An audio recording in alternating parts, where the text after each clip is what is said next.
আসন্ন দুর্গোৎসবকে সামনে রেখে এক মানবিক উদ্যোগের সাক্ষী থাকলেও পূর্বস্থলী ২ নম্বর ব্লকের ফলেয়া স্টেশন বাজার।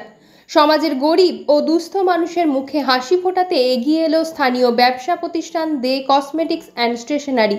তাদের উদ্যোগে সম্প্রতি একটি বস্ত্র বিতরণ অনুষ্ঠান আয়োজিত হয়, যেখানে প্রায় ১২০ জন মানুষকে নতুন বস্ত্র তুলে দেওয়া হয়। এই অনুষ্ঠানে উপস্থিত ছিলেন এলাকার বিধায়ক তপন চট্টোপাধ্যায়, থানার আইসি প্রসেনজিৎ চ্যাটার্জি সহ আরও বহু বিশিষ্টজন। বস্ত্র বিতরণের সময় উপস্থিত অতিথিরা এই উদ্যোগের ভূয়সী প্রশংসা করেন এবং ভবিষ্যতেও এরকম সমাজসেবামূলক কাজ চালিয়ে যাওয়ার আহ্বান জানান। স্থানীয় মানুষজনও এই উদ্যোগে ভীষণ খুশি ও গর্বিত। তাদের কথায়, এই ধরনের কাজ শুধু উৎসবের আনন্দই বাড়ায় না, সমাজে সম্প্রীতির বার্তাও ছড়িয়ে দেয়। দে কসমেটিক অ্যান্ড স্টেশনারির এই মানবিক পদক্ষেপ দুর্গোৎসবের আগেই উষ্ণতা ছড়িয়ে দিল বহু অভাবী মানুষের হৃদয়ে। আপনাদের এখানে বস্ত্র বিতরণ করেছিলেন, আপনারা কত লোকের বস্ত্র বিতরণ করেছিলেন? তা প্রায় ১২০ জন। আচ্ছা, আপনাদের এই কি উপলক্ষে বস্ত্র বিতরণ করেছিলেন? আমার দাদু শীতের উদ্দেশ্যে, মৃত্যুঞ্জয়দের শীতের উদ্দেশ্যে বস্ত্র বিতরণ হয়েছিল। দোকানের নাম? আমাদের দোকানের নাম দে স্টেশনারি। আর আপনারা 2 ভাই যে কার্ড ছাপিয়েছিলেন, 2 ভাই?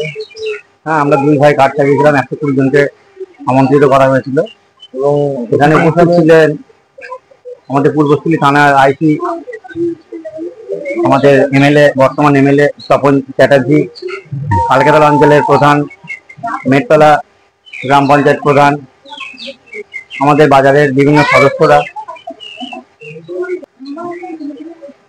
আর কারা কারা ছিল?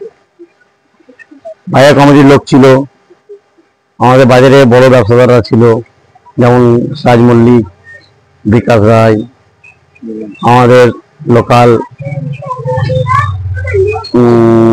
মেম্বার ছিল বুদ্দিন শেখ, পঞ্চায়েত সদস্য। তারপর ছিল আমাদের মাঝি, জানো কি মাঝি? ফুলি মাঝি, পঞ্চায়েত সদস্য ফুলি মাঝি।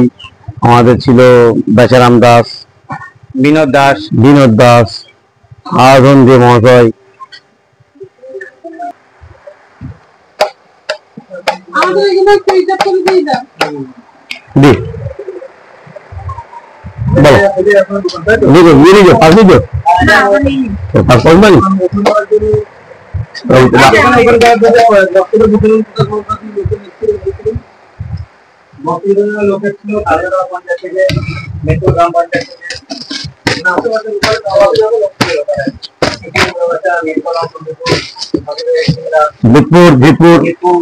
কালকাতলা